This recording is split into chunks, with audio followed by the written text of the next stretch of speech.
Monsieur le témoin, Oui. nous allons poursuivre notre audience avec la défense, qui certainement aura certaines questions à poser, dans le but d'améliorer certainement les faits. Je suis à leur disposition.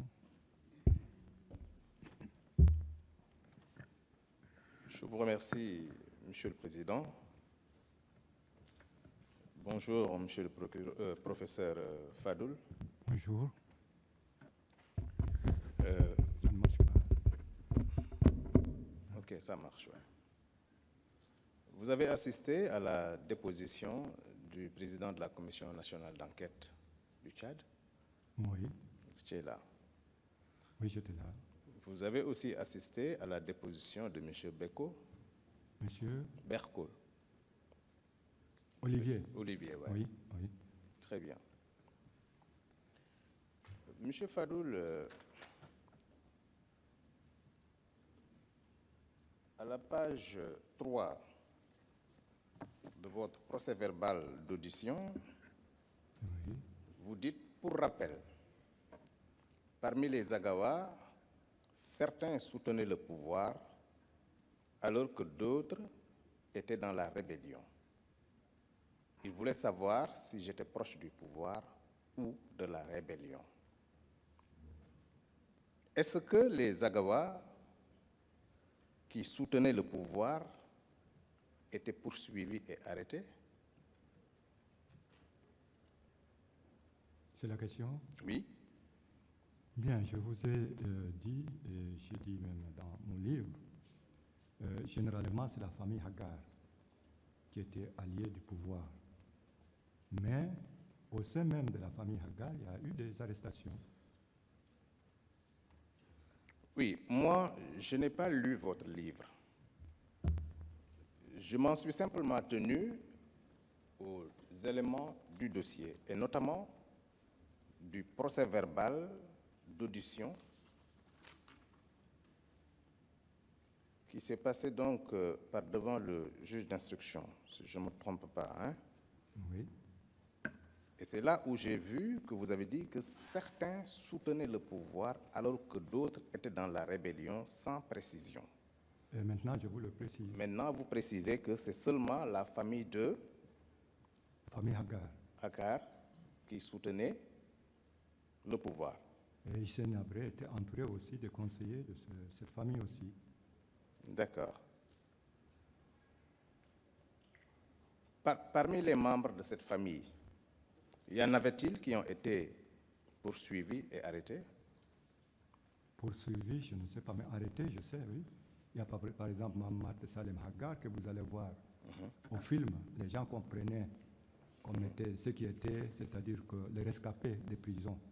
Le 1er avril, il y a M. Mohamed Salem Hagar qui est de la famille. Il était mourant quand il était sorti. D'accord. Nous savons que dans le cas du Tchad, pour le problème qui nous occupe, il y avait des gens qui étaient entrés en rébellion armée. Exact, oui.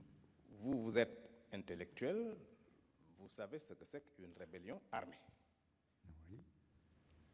Lorsque dans un pays, des personnes entrent en rébellion armée, ne serait-ce que pour le maintien de l'ordre, n'est-il pas normal pour l'autorité détentrice de la force publique de procéder aux arrestations des hommes qui momentanément ont pris les armes contre l'ordre républicain? Malheureusement, ce ne sont pas ceux qui ont les armes qui sont arrêtés. Ceux qu'on arrête en ville, c'est des civils innocents. J'ai toujours dit que Hissène Habré n'avait pas tort de combattre la rébellion. C'est une des tâches du président, parce que c'est son pouvoir qui est menacé, parce que ce sont les institutions qui sont menacées.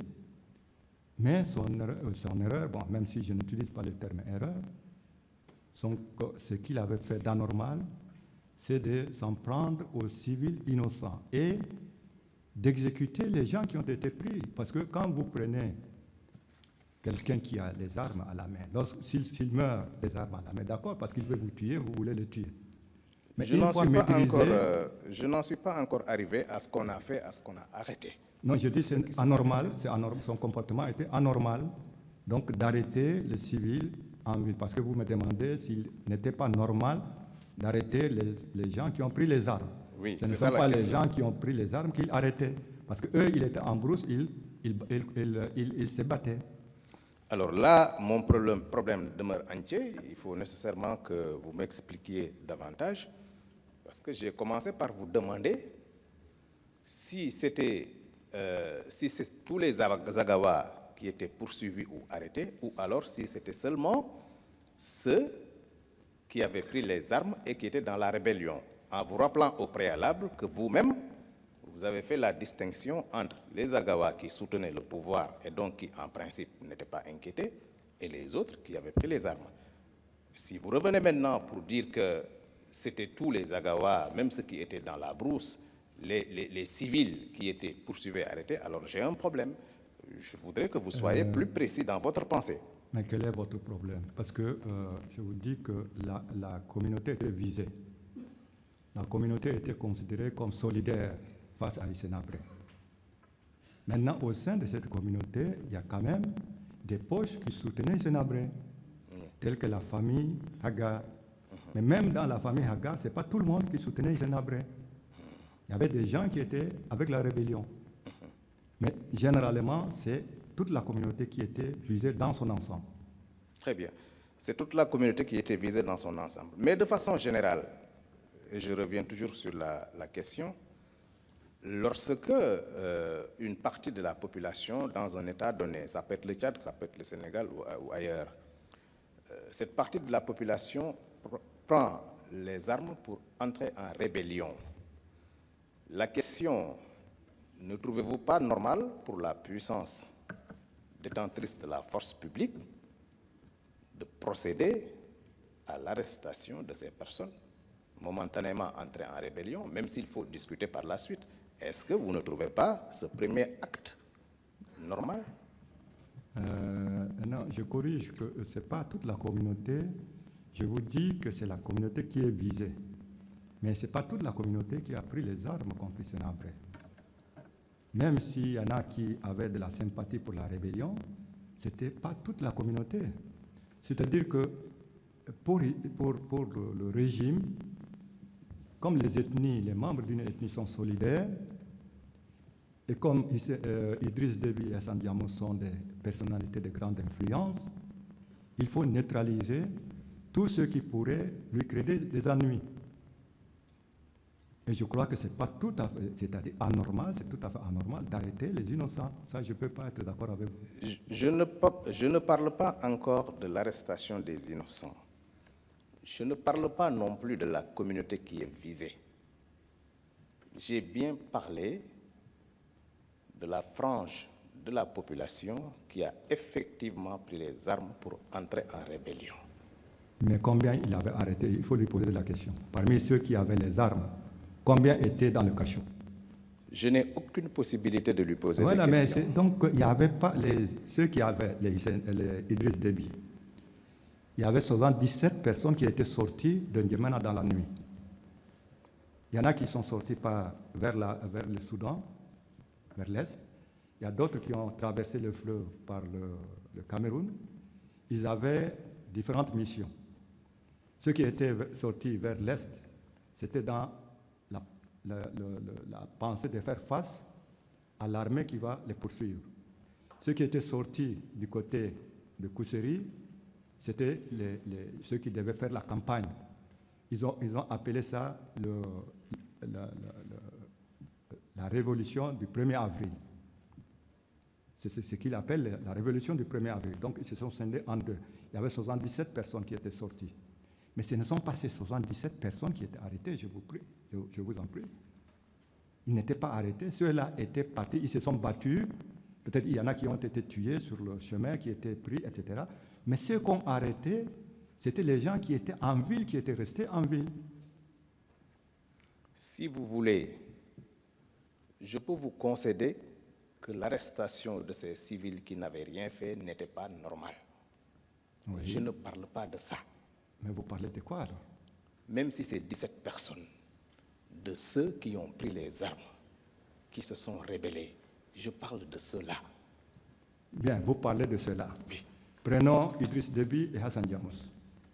Ça, c'est leur chef.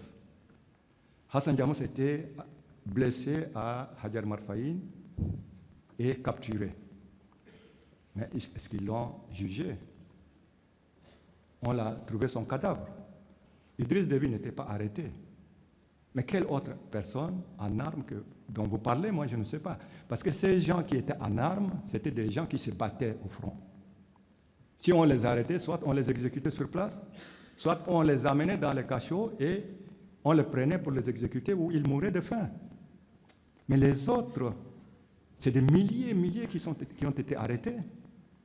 Donc ces gens qu'on arrêtait à N'Djamena, à Abéché, à Ati, à Amtiman, mais est-ce qu'ils étaient des rebelles? Même si on supposait qu'ils sympathisaient avec les rebelles. Mais ils n'étaient pas des rebelles, ils n'avaient pas des armes, ce n'étaient pas des militaires. Donc ça, je ne peux pas concevoir qu'on puisse dire que c'est normal. Ça, c'est vraiment anormal. Monsieur Fadoul, vous êtes un enseignant. Vous êtes réputé avoir de la pédagogie. Procédons simplement par méthode pour pouvoir nous comprendre. Je crois que vous n'avez pas pris le temps nécessaire d'écouter ma question, de la comprendre avant de répondre. Parce que justement, je vous ai dit que je ne parle pas de ces personnes dont vous dites que c'était des innocents, que c'était des civils, qu'ils n'avaient rien fait. Je ne parle pas de cela. Et je vous ai même concédé que leur arrestation pouvait être anormale. Oui. Au moins, nous sommes clairs, nous sommes compris sur cette question. D'accord. Mais je parle de ceux qui ont pris la résolution d'entrer en rébellion armée, donc de prendre les armes.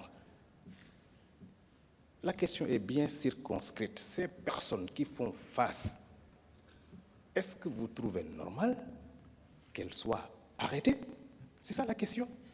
Mais ils ne se laissent pas arrêter, malheureusement. Ils se battent, on les capture, soit ils sont capturés, soit ils sont morts. Donc ce ne sont pas des gens qui sont en ville qu'on vient les chercher.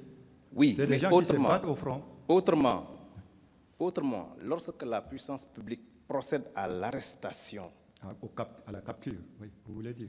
même si vous voulez, à la capture, Oui. ou au rapt, même si vous voulez encore, est-ce que cette puissance publique n'est pas dans son rôle régalien? De capturer les gens. De capturer les personnes entrées en rébellion armée et qui font face aux forces gouvernementales. Oui, mais vous me qualifiez de pédagogue, moi je vous qualifie d'homme de justice. Est-ce qu'il est normal, quand on capture un soldat ou un combattant, on l'exécute sur place ou on le met dans un trou pour qu'il meure de faim et de soif? Est-ce que c'est normal? Monsieur le Président, je crois peut-être que, évidemment, nous faisons beaucoup confiance à la Chambre, qui joue bien son rôle. Mais il serait bon aussi d'expliquer à ceux qui passent que nous, notre rôle, c'est simplement d'œuvrer pour la manifestation de la vérité. Nous posons des questions, ce n'est pas pour nous seulement. Les réponses sont pour la Cour, qui cherche à fonder une conviction. Lorsque les témoins sont interrogés par la Cour, ils répondent correctement. Ils en font de même lorsqu'ils sont interrogés par le parquet et même par les parties civiles. Mais ils se braquent systématiquement si c'est la défense qui pose des questions. À ce rythme-là, on n'aboutira pas à grand-chose. Je veux simplement qu'ils répondent. On ne peut pas se mettre là à répondre à mes questions par des questions. Quand une question est précise, vous répondez. Si vous ne pouvez pas répondre, dites que vous ne pouvez pas répondre. Mais j'aimerais bien que la Chambre nous aide un peu sur ce point-là pour qu'ils sachent que nous ne sommes pas là contre eux. Notre rôle est positif. Nous sommes là pour la défense des intérêts d'un accusé. Oui, Monsieur le Président, l'avocat se fâche parce que je ne réponds pas conformément à son attente, tout simplement. Mais je ne peux pas répondre conformément à votre attente parce que les combattants dont vous faites allusion ne sont pas en ville avec des armes qu'on vient les chercher. Non, non, non. Ils sont au front. Si on se bat, on peut les capturer, on peut les tuer. Mais j'ai dit tout simplement que ceux qui sont capturés, je ne parle pas des gens qui sont tués, ils sont tués parce qu'ils veulent aussi tuer. Mais ceux qui sont capturés, qu'est-ce qu'on en fait? C'est la question que je vous pose aussi parce que vous êtes un homme de justice, tout simplement. Je ne dis pas autre chose parce que vous êtes un homme de justice. Quand l'armée capture des soldats ou des combattants, c'est des hommes maîtrisés. C'est des hommes à qui on a pris déjà les armes. Ils n'ont aucune possibilité de vous faire du mal. Est-ce qu'on les exécute? Est-ce qu'on les met dans un trou pour qu'ils meurent? Ce n'est pas normal du tout, ça vous le savez. Ce n'est pas la peine d'insister dessus. Monsieur le professeur Fadoul, malheureusement, je ne suis pas dans une... Ah oui, vous voulez dire quelque chose, Monsieur le Président? Mais puisque vous avez interpellé la Chambre, Oui. Je crois que lorsque vous lui avez posé la question d'entrée de jeu, il a parlé du rôle régalien du pouvoir. Et il a dit c'est normal qu'effectivement, dans ce rôle régalien, qu'il combatte les gens parce que ces gens cherchent à prendre son pouvoir. Et je pense que la Chambre est satisfaite de cette réponse par rapport à la question que vous lui avez posée.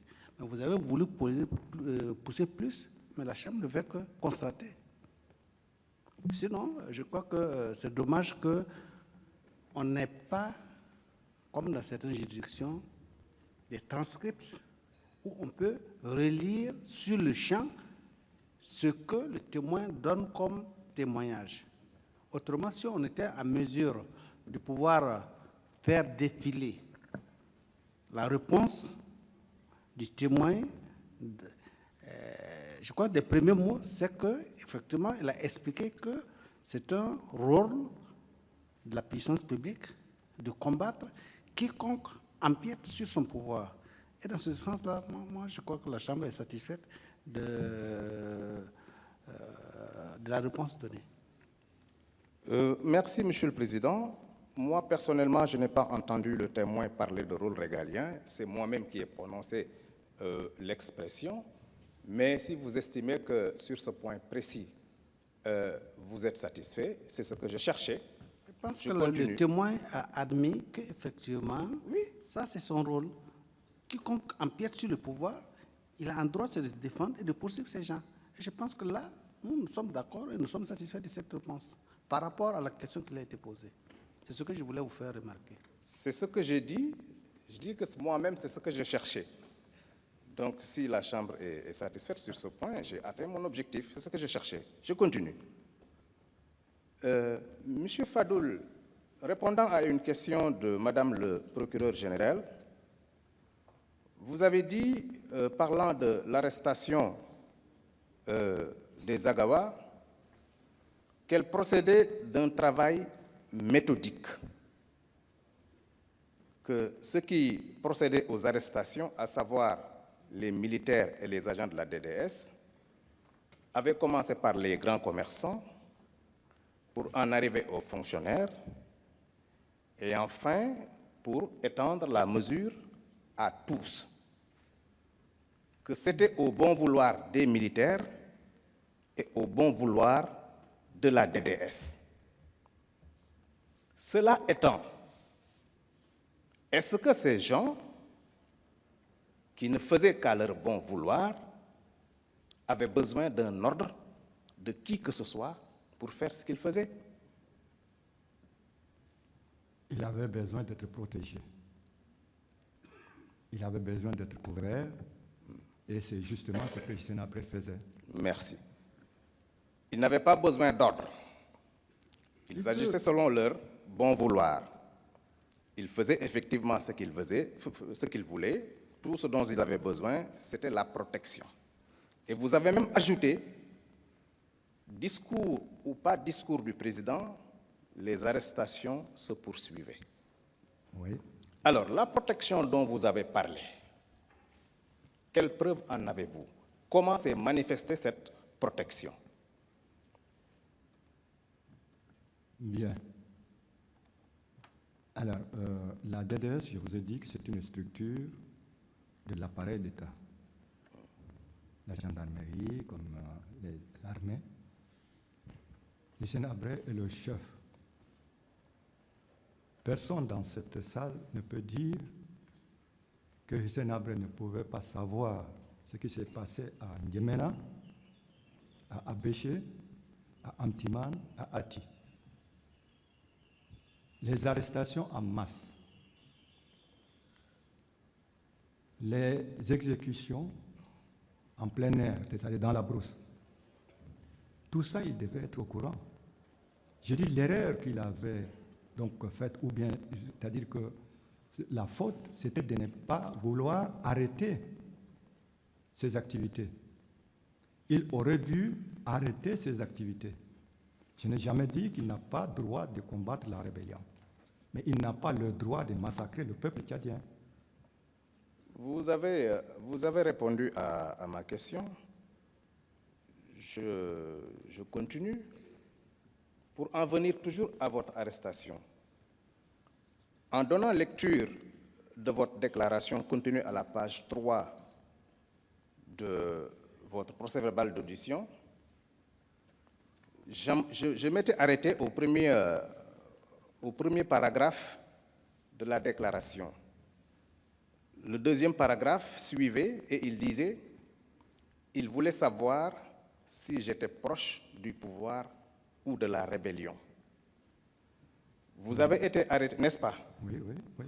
Vous avez été arrêté, vous avez séjourné pendant 15 jours en prison. Oui. Ils ont fait les vérifications. Ils se sont rendus compte que vous ne faisiez pas de la politique, que vous n'étiez pas proche d'une quelconque rébellion, et vous avez été libéré.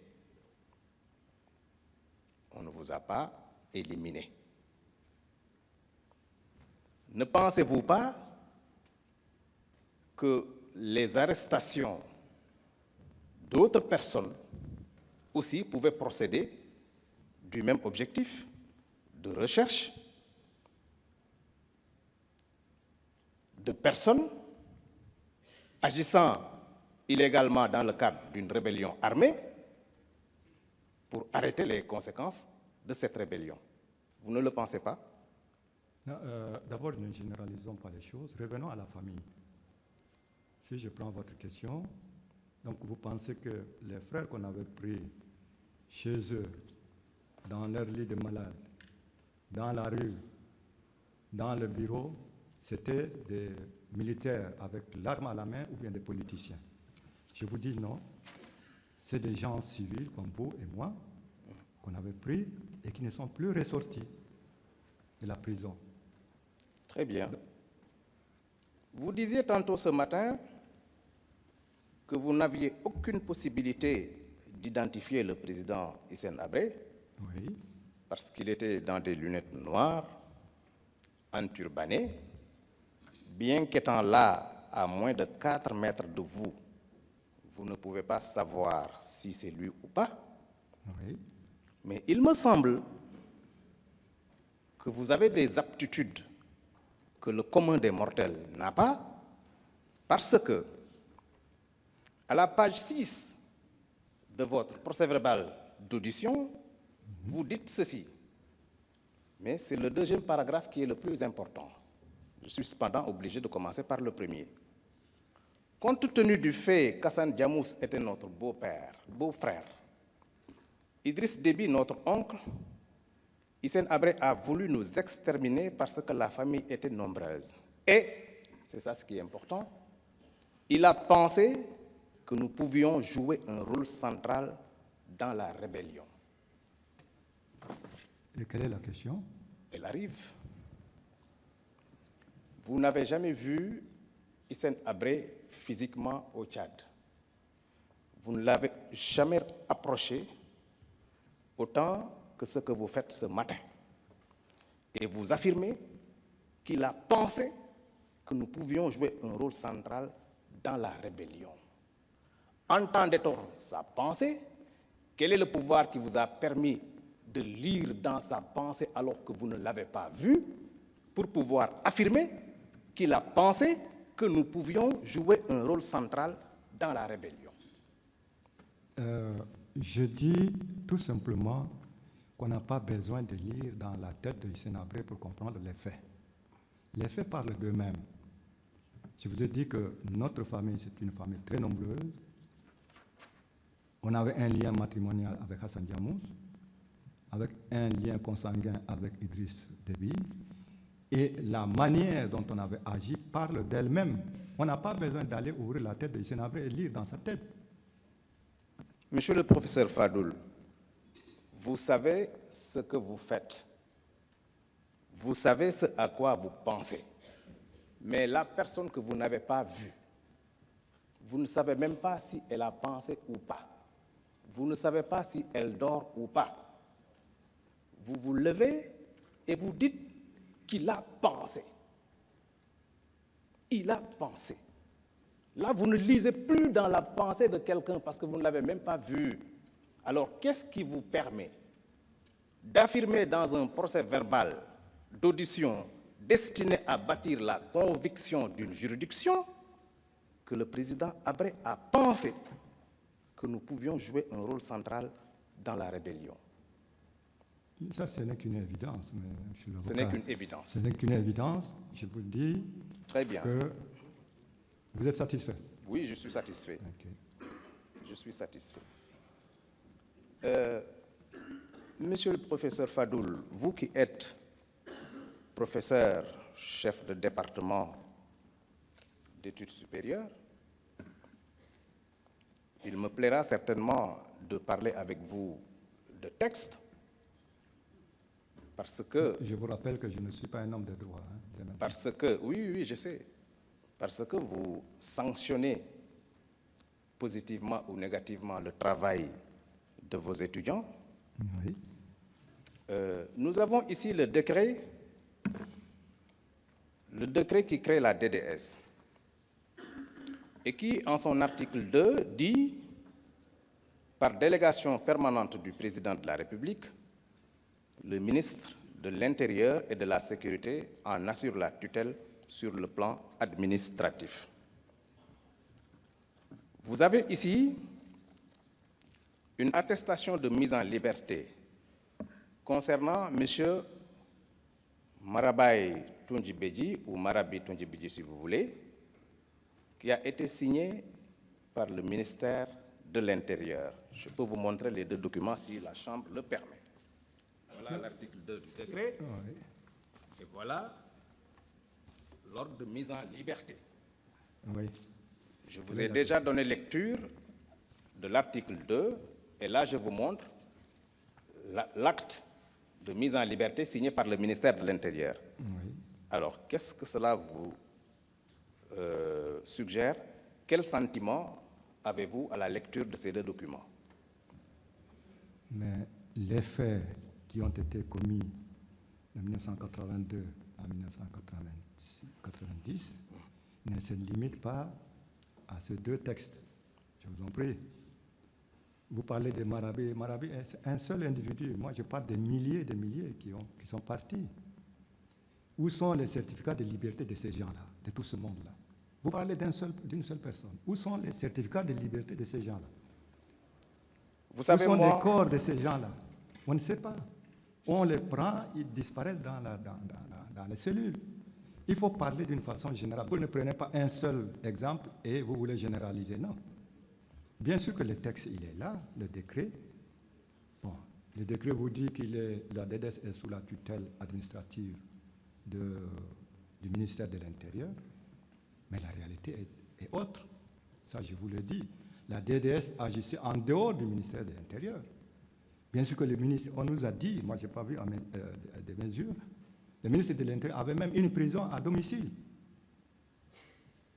Il gardait les gens en attendant que la DDS vienne les chercher. Mais il n'était pas responsable de ce que, en général, faisait la DDS. Ça, je peux vous le confirmer. Merci. Vous savez, M. Fadoul, moi, je ne généralise pas. Je parle simplement de faits concrets. Parce que justement, on n'est pas ici pour parler seulement. Nous sommes là pour rapporter des preuves. Je vous dis que j'ai un texte c'est un décret. On me dit que ce texte ne vaut rien parce que la DDS n'est pas rattachée au ministère de l'Intérieur. Elle est rattachée à la présidence de la République.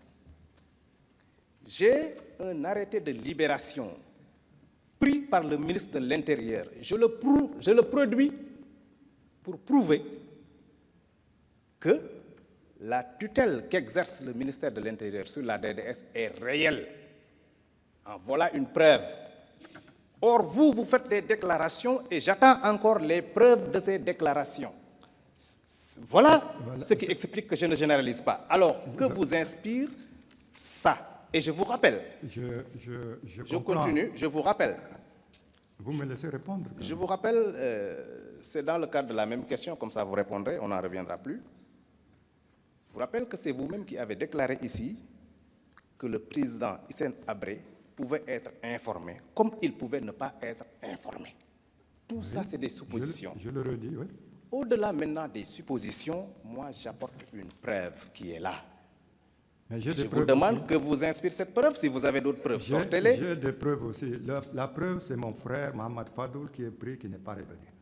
La preuve, c'est mon frère Siddiq Fadoul qui est pris, qui n'est pas revenu. Mon frère, ma preuve, c'est mon frère Mohamed Fadoul qui est pris, qui n'est pas revenu. Est-ce que ce ne sont pas des preuves concrètes, ça? Ils ne sont pas revenus parce que peut-être ils sont morts.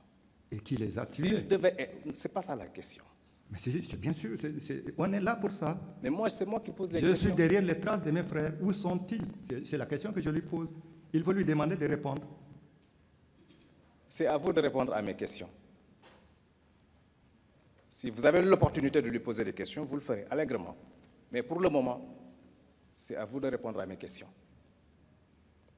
Je passe. Alors, M. Fadoul, certains agents de la DDS, ou en tout cas de façon générale, puisque vous aimez qu'on généralise, des gens qui avaient une quelconque part de responsabilité dans ce qui s'est passé à la DDS comme dans les autres prisons, ont été jugés au Tchad. Est-ce que vous vous êtes constitué partie civile dans le cadre de ces procédures pour la réparation du préjudice que vous avez subi? À N'Djamena? Oui. Oui. Et qu'est-ce qui a été rendu comme décision sur cette constitution de partie civile? J'étais personnellement plaignant contre celui qui m'avait pris de mon bureau. Oui. Et l'agent le commissaire qui m'avait interrogé. L'un était condamné à 20 ans de prison, l'autre à perpétuité. Oui. Oui. Et sur le sort de votre constitution de partie civile? Je ne comprends pas très bien. Vous n'avez pas demandé la réparation de votre préjudice? Nous avons demandé une réparation. Dites-nous ce qui a été décidé sur ça. Mais c'est-à-dire que... S'il vous plaît, monsieur le témoin, je crois qu'en ce qui concerne le débat sur les réparations civiles, ça interviendra plus tard, dès qu'on aura statué sur la culpabilité.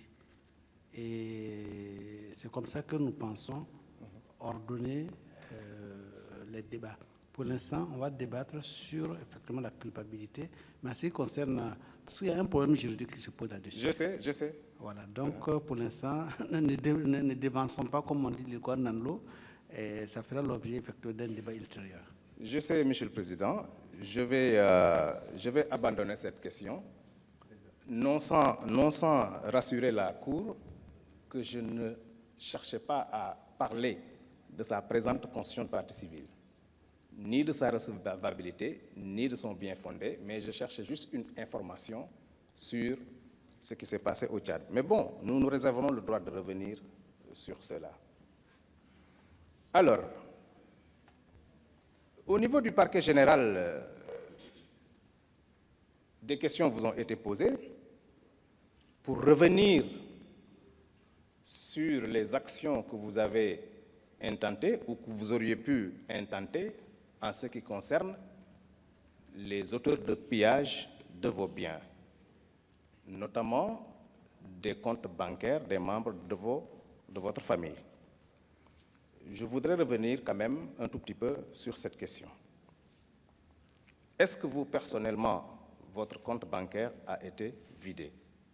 Non, Il n'a pas été vidé. je n'avais même pas de compte bancaire. Vous n'aviez pas de compte bancaire. Est-ce qu'il y a un membre de votre famille à qui le compte bancaire a été vidé? Je ne dis pas que les comptes bancaires ont vidé. On n'a rien trouvé dans le compte bancaire après la chute du régime. Il y a Ali qui avait un compte bancaire à Péché, il y a Sédé qui avait un compte bancaire, Saleh avait un compte bancaire, Yacoub avait un compte bancaire. Et dans ce compte bancaire, on n'a rien trouvé, il n'y a aucune trace de retrait. Je dis franchement qu'on ne sait pas s'il y avait de l'argent qui a été retiré ou ces comptes étaient vides dès le départ. Ça m'étonnerait que tous les comptes soient vides au départ. Ça, c'est ce que je vous dis. Vous ne savez pas s'il y avait de l'argent dans les comptes bancaires? Non. C'est la question préalable. Et certainement, c'est ça ce qui explique que vous n'ayez entamé aucune action C'est-à-dire, pour vérifier. C'est-à-dire, comment ça? par exemple, si nous vous estimez... avons vérifié les comptes, comment aucune action? Après la chute du régime, nous sommes allés voir les comptes, il n'y avait rien. Vous avez vérifié les comptes, il n'y avait rien. Oui. J'ai amené même l'échiquier, je n'ai pas avec moi ici. Oui, l'échiquier, je les ai mais amenés. donc, s'il n'y avait rien, si cette découverte est anormale, certainement, à la seconde suivante, vous vous êtes posé la question, et je suis même persuadé que vous vous l'êtes posé avant d'aller vérifier ce qu'il y avait dans le compte avant l'arrestation. Non, nous voulons savoir s'il y avait, parce que nous avons des veuves et des orphelins, Oui. des enfants mineurs. Je vous ai dit qu'il y avait des dizaines d'enfants mineurs et nous avions 12 veuves dans la famille. Nous n'étions que 3 frères, ceux qui sont venus avec la rébellion et moi-même, pour se partager les charges. Donc il fallait vérifier les comptes s'il y avait quelque chose. Très bien. Donc Je on est comprends. allé voir, je n'ai pas dit qu'on avait retiré de l'argent des C'est comptes. normal, oui. Nous avons vérifié qu'il n'y avait rien. Il y avait pas de... Est-ce qu'il y avait des mouvements? Non, on n'a pas pu trouver de Les traces, comptes n'ont pas enregistré de mouvements. Très ni bien. par les auteurs, ni par quelqu'un d'autre. Très bien. Ça aussi, il faut que ça soit clair, surtout pour le parquet général. Alors, maintenant, l'autre question, toujours sur ce registre. Je comprends parfaitement que les personnes dont les comptes ont été visités et qui sont encore dans la trouille n'aient pu ou n'aient osé chercher à savoir qui était le responsable du pillage de leurs comptes, tant que le régime du président Abré était encore là. Ils ne pouvaient pas le faire. Oui, c'est compréhensible, c'est ce que j'ai dit. Oui. Mais après, Après, quand, à la chute du à régime, la chute, ils l'ont fait. à la chute, À la chute du régime, tout le l'ont monde fait. a contrôlé son s'est- compte. Oui, tout le monde a contrôlé. Mais les procédures pour engager la responsabilité des banques, est-ce que vous en avez une preuve? Je n'ai pas bien compris votre question. C'est-à-dire, Vous dites est-ce que nous avons cherché à savoir si les banques sont responsables de la Non. disparition de l'argent ou non, je n'ai pas dit ça. La vérification du compte, c'est normal. À tout moment, chacun veut savoir ce qu'il y a dans son compte. Oui. Mais pour ceux qui ont vérifié et qui ont trouvé que leurs comptes ont été manipulés, que les comptes ont été vidés et qui n'ont pas osé, tant que le régime du président Abré était là, d'en savoir plus, qui maintenant étaient libres de toute action, est-ce que ces personnes-là, à votre connaissance, ont intenté des actions pour engager la responsabilité des banques ou pour faire sanctionner les auteurs identifiés de ces pillages? Excusez-moi, mais il me semble que votre question est très vague. Vous pouvez me situer en citant un exemple pour que je puisse vous répondre avec exactitude. Vous me donnez des noms, comme ça je saurais vous répondre. Mais si vous dites de façon vague, je ne peux pas m'hasarder à dire des choses comme ça. Vous savez, je suis obligé de parler de situation vague parce que c'est vous qui m'avez invité à généraliser tout à l'heure. Parce que vous ne voulez pas de cas précis. Vous voulez de la généralisation. Quand je vous ai posé un cas précis, vous m'avez dit non, il faut généraliser. Alors, continuons dans la généralisation. Maintenant, je vous le demande. Vous pouvez non, me non, fixer oui, l'esprit quand même. Me dire, monsieur tel, est-ce qu'il a vraiment intenté un procès envers la banque? Bien, Bien, donc on va partir d'un cadre bien précis. Vous avez allégué que il y a vos frères, et vous avez cité certains qui avaient des comptes. Oui, oui. Bien. Il aurait bien aimé savoir, est-ce que dès lors que vous avez constaté que ces comptes ont été vidés, ou ils sont vides, Oui. est-ce que vous avez cherché à savoir si il y a une responsabilité quelconque de la banque ou s'il y a des traces au niveau de la banque qui permettent, par exemple, de savoir que ces comptes ont fait l'objet de manipulations éventuelles? Non, c'est-à-dire qu'il y a un seul compte qui est logé à Béché, à 780 km de N'Djamena. Sinon, tous les autres comptes sont logés à N'Djamena. Nous nous sommes présentés dans les différentes banques. Ils nous ont dit qu'il n'y a rien dans les comptes. Nous avons demandé est-ce qu'il y avait de l'argent avant. Ils ont dit que non, les comptes étaient vides. Nous avons voulu faire le relevé. Ils ont dit que les papiers n'étaient pas là. Donc, c'est-à-dire que les papiers ont été emportés ou quelque chose comme ça. Donc, nous n'avons pas eu le relevé de comptes pour vérifier qui a tiré de l'argent. Il faudrait qu'on ait le relevé de comptes. Donc, nous n'avons pas eu accès à un relevé de compte. Donc, nous ne pouvons pas vérifier si le compte était vidé ou s'il était vide auparavant. Okay. Je pense que Maître est satisfait sur la question. J'avais même dépassé cette question, Monsieur le Président. J'étais sur un autre volet. Parce qu'il avait déjà dit qu'il avait vérifié et qu'il n'y avait même pas de mouvement sur ces comptes. Non, je n'ai pas dit qu'il n'y avait pas de Si, j'ai mouvement. posé cette question. Y avait-il des mouvements? Vous m'avez dit qu'il n'y avait pas de Non, mouvement. ne me faites pas dire ce que je Maître, n'avais pas dit. je crois que présentement, nous sommes situés sur la chose. Il dit qu'en réalité, les banques ont dit que les documents étaient emportés. Je pense que cette question, cette réponse nous satisfait tout le monde. Maintenant, s'il y a une question, vous avez dit qu'on a dépassé ce niveau, ok, vous pouvez reprendre peut-être la question pour qu'il puisse donner une réponse. Mais Monsieur le Président, moi j'ai dit que je n'étais même plus sur cette question. C'est qu'il ne me suit pas, mais en réalité, moi j'avais dépassé cette question. Je me situais maintenant dans la situation, et comme il veut un cas précis, je vais lui donner. Voilà. Je vais lui donner. Je quitte le général. Je viens au cas particulier. Il y a un témoin qui a occupé cette place que vous occupez maintenant et qui a dit qu'il avait 600 000 francs dans son compte. Et que ce solde créditeur-là, il ne l'a pas trouvé après vérification.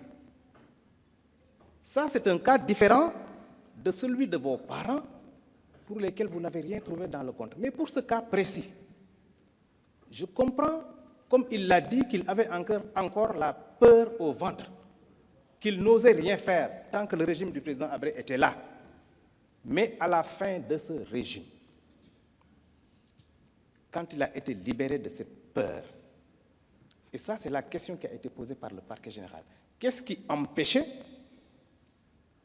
l'introduction d'actions pour faire sanctionner ceux qui ont vidé le compte s'ils sont identifiés, s'ils ne le sont pas, faire engager la responsabilité de la banque qui a libéré l'argent sans identifier la personne bénéficiaire?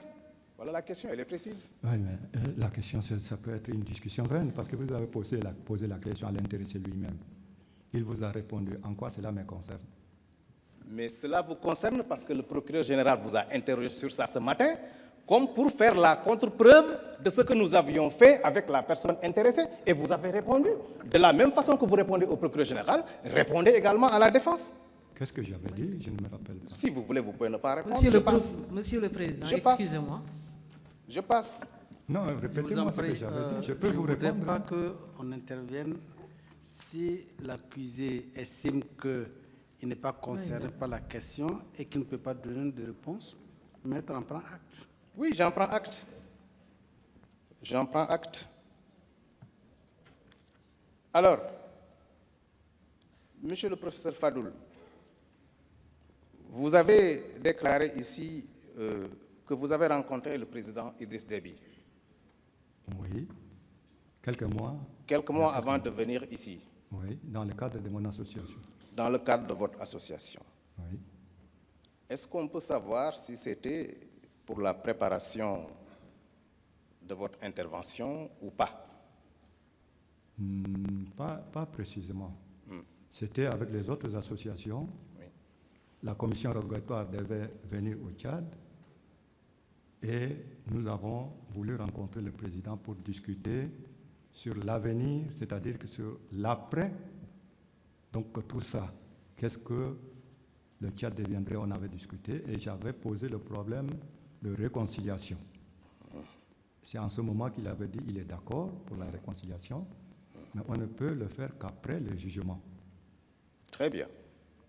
C'est justement ce que je voulais vous faire dire personnellement. Pensez-vous pas que si le président Abré voulait réellement de cette réconciliation, le président Déby plutôt, Oui. qu'il subordonnait d'abord à la tenue du procès, donc au jugement, il devrait commencer par mettre à la disposition de la Chambre les personnes qui étaient nommément visées par les poursuites. Ne le pensez-vous pas? Non, ce que je sais, c'est que je crois que les chambres africaines en ont fait la demande. Et la réponse qu'il aurait donnée, moi je ne suis pas sûr qu'il aurait donné, c'est que nous avons une juridiction compétente pour juger les gens qui sont encore au Tchad. Donc on ne peut pas prendre ces Tchadiens et remettre donc, au niveau du Sénégal pour être jugés. Maintenant, il faut juger celui qui est là-bas, et nous jugeons ceux qui sont ici. Je crois que c'était comme ça, la conception générale c'était comme ça.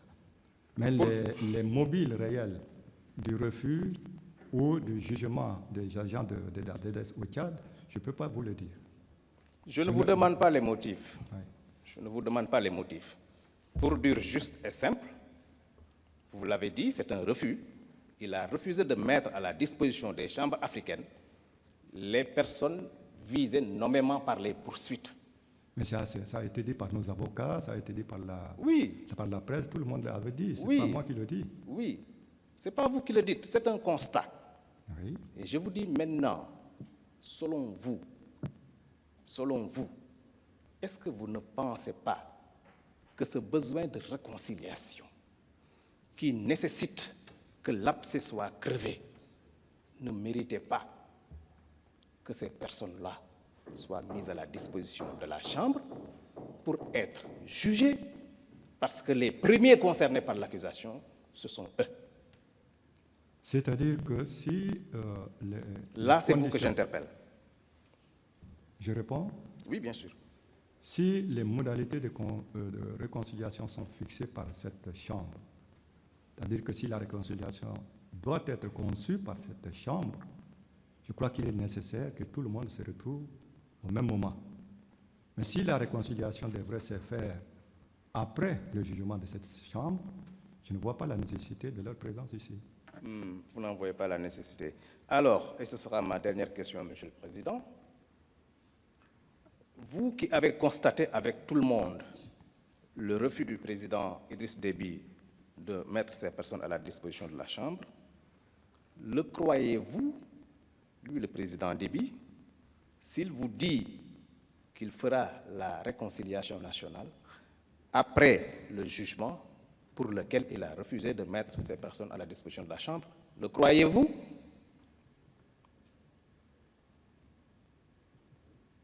Vous avez posé une question ou vous faites un constat?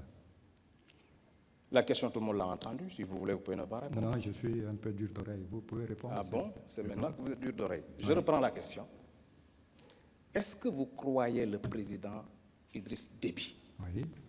quand il vous déclare qu'il veut faire la réconciliation, mais, un grand mais, après jugement, alors que, vous l'avez constaté tout de suite avec nous, il a refusé de mettre à la disposition de la Chambre ces personnes dont elle avait tant besoin et qu'elle avait visées dans ses poursuites. Est-ce que vous le croyez dans cette déclaration? Ça devient un leitmotiv. Bon, je n'ai pas dit que Idriss Déby veut, là, c'est moi, Zakaria Fadoul, qui lui avait dit, quand il nous avait reçus, je lui avais posé le problème de réconciliation. Et il m'avait répondu qu'il est d'accord, mais ça ne serait qu'après le jugement. Ce n'est pas lui qui avait dit qu'il veut la réconciliation. Il faut que ça soit clair. Moi, j'ai dit exactement ce que vous avez dit, c'est ça, ce que vous confirmez. Je suis tout à fait d'accord avec vous, mais est-ce que vous le croyez? C'est ça la question. Oui, je le crois. Parfait, c'est bien. J'en ai fini, Monsieur le Président. Les questions sont très simples, il faut simplement répondre. J'ai répondu.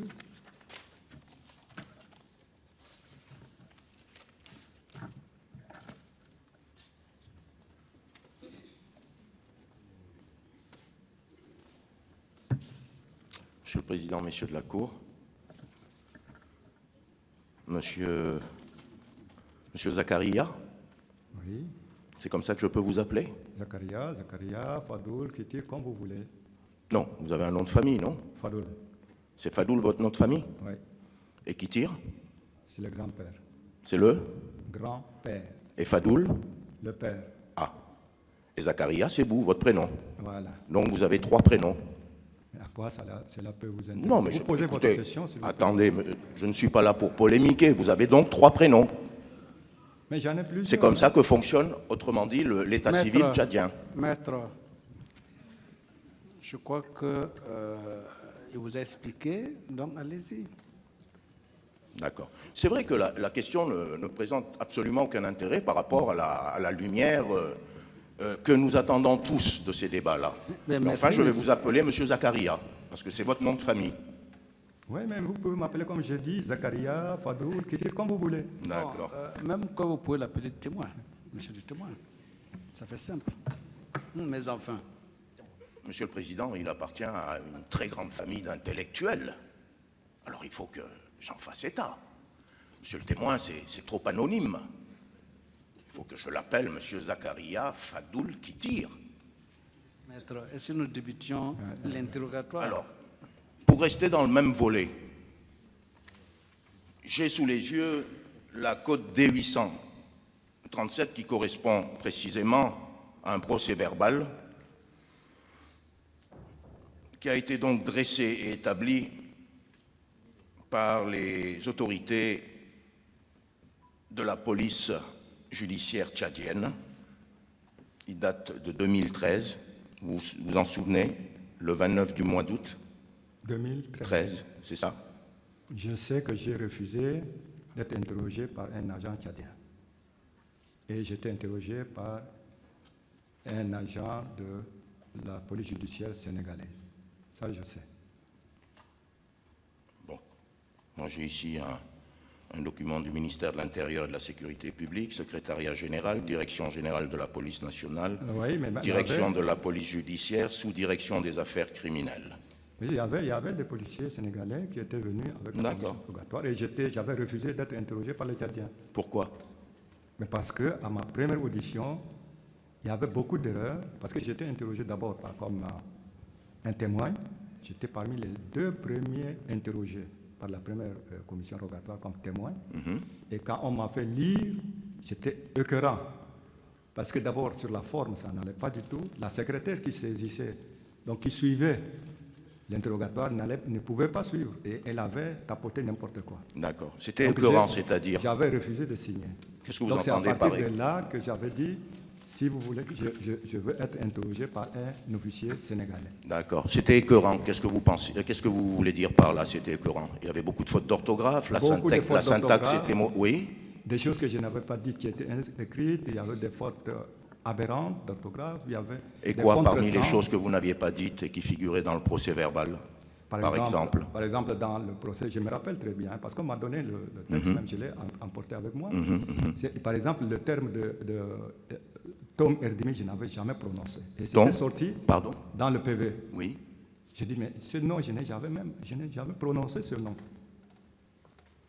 Parce que peut-être la secrétaire avait en tête des choses qu'on avait dites avant moi.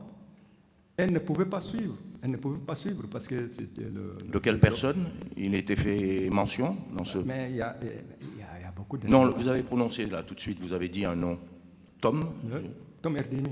Ah, d'accord. Alors que vous n'aviez jamais parlé. Non, Donc, en je quelque n'avais sorte, jamais prononcé ce nom et c'était sorti sur le PV. Moi, D'accord. j'ai dit, mais qu'est-ce qui se passe? Parce qu'elle n'arrivait pas à suivre. Donc, elle mettait tout ce qu'elle pouvait mettre, tout simplement. Elle était C'était une dame, je crois qu'à la suite, la dame n'était pas autorisée à saisir. Donc c'était d'autres personnes qui étaient venues pour faire le travail. D'accord. Donc vous n'aviez pas confiance. Non, non, non, si c'était comme ça, personne n'aurait confiance. D'accord. Bon, on va rester sur le même registre. Vous êtes une fratrie de combien de membres? D'abord, excusez-moi, Monsieur Fadoul, feu votre papa. Fadoul Kitej, oui. Oui. Il était monogame ou polygame? Super polygame. Super polygame, c'est-à-dire? Plusieurs, au-delà le nombre autorisé par la religion. C'est-à-dire pas à la fois, mais il était marié à 12 femmes. D'accord. Le roi Salomon en avait plus de 700. On va pas le reprocher. Donc Non, il était polygame. Et vous? Je n'avais pas reproché. Oui. Je suis son fils. Et vous, votre fratrie, de même père et de même mère, elle est constituée de combien de membres? Ou elle était constituée de combien de membres? De même père et de même mère, votre enfants fratrie. De même père, de même mère. Oui. Au moment des événements. Oui. Ou bien actuellement. Non. Parce que À au moment l'époque. des événements, il y a mon grand frère, Abdoulaye, qu'on avait donc pris à Ounyanga Kabir, qui était un militaire. De combien de membres, je vous demande? Est-ce que vous pouvez me donner un chiffre? Vos frères et sœurs de même père et même mère que vous, 5. vous étiez combien? 5 avec moi, oui. 5. Avec moi-même, oui. D'accord. Combien de filles, combien de garçons? 2 garçons, 3 filles. De même père et de même mère. C'est bien ça, on est bien d'accord. Hein? Ma question est claire, hein? Elle est précise. Oui, oui, oui. Oui, allez-y. Vous étiez 5. C'est ça? Oui. Vous étiez 5 au moment des faits, au moment de votre arrestation, si vous préférez, en 1989. Oui. 5. De Oui, même bien sûr, père c'est 5. et de même 3, mère. 4, 5, oui. D'accord, c'est ça, vous les avez bien comptés, hein? Bon. Alors j'en viens à votre procès verbal, mais cette fois-ci qui n'a pas été dressé par les policiers tchadiens, mais en présence des policiers, comme vous dites, sénégalais. Oui. Allez-y. Et merci pour la publicité que vous faites à notre police judiciaire. Non, ce n'est pas En une passant. publicité. C'est pas une publicité. D'accord, d'accord. Alors moi je suis surpris parce que, écoutez, j'ai votre procès verbal ici sous les yeux, parce que vous savez, on parle français, vous êtes un intellectuel, vous êtes un professeur d'université, Je suis un écrivain. et regardez le Et hasard. j'écris en français. Et regardez la coïncidence, c'est que vous êtes professeur en lettres, en sciences humaines et en linguistique. Maître, il y a- Mais allez-y à la question. Alors s'il vous j'en plaît. arrive. J'ai votre procès verbal sous les yeux. Il y a eu mes 7 frères de même père et mère qui ont disparu. Alors que vous venez de me déclarer que vous étiez 5 dans votre fratrie de même père et de même mère. Non, non, non. Autrement dit, ce qu'on appelle des frères et sœurs germains. Non, c'est-à-dire que Oui. j'ai 5 frères, pas 7 seulement, j'ai 5 frères et sœurs de même mère et des frères de même père et des mères différentes. Et chez nous, on est tout à fait autorisé à dire à ces demi-frères des frères. C'est-à-dire, si vous dites Attendez. demi-frère, Oui. c'est très mal vu. Vous pouvez prendre quelqu'un qui est de même père que vous et de mères différentes, vous ne pouvez pas l'appeler demi-frère.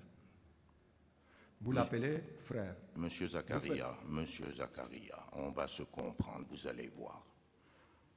Alors, qu'est-ce qui vous choque dans cette appellation? C'est ça qui Non, parce que moi, ce qui me choque, c'est que vous me déclarez que dans votre fratrie de même père et même mère, vous êtes 5 membres, et ici vous commencez, il y a eu mes 7 frères de même père et mère qui ont disparu. Mais je ne fais pas Alors la je me dis, distinction. il y a un problème. Moi, je ne fais pas la distinction. Oui, mais la justice l'a fait, la loi l'a fait. L'a C'est fait important, vous ne pouvez pas venir ici nous dire que ce sont vos us et coutumes qui s'appliquent. Alors je vais vous expliquer, parce que nous aussi au Sénégal, nous avons des us et coutumes. Oui, oui. Et tous les peuples ont des us et coutumes. Je vais vous expliquer. Vous Mais allez si- comprendre. Si vous m'expliquiez... sans- Il y a ce qu'on appelle le frère germain. C'est celui qui est issu du même père et de la même mère. C'est clair? Il y a ce qu'on appelle le frère consanguin, qui est issu du même père, mais non de la même mère. Et il y a enfin le frère utérin, qui est issu, lui, de la même mère. alors la loi fait clairement la distinction.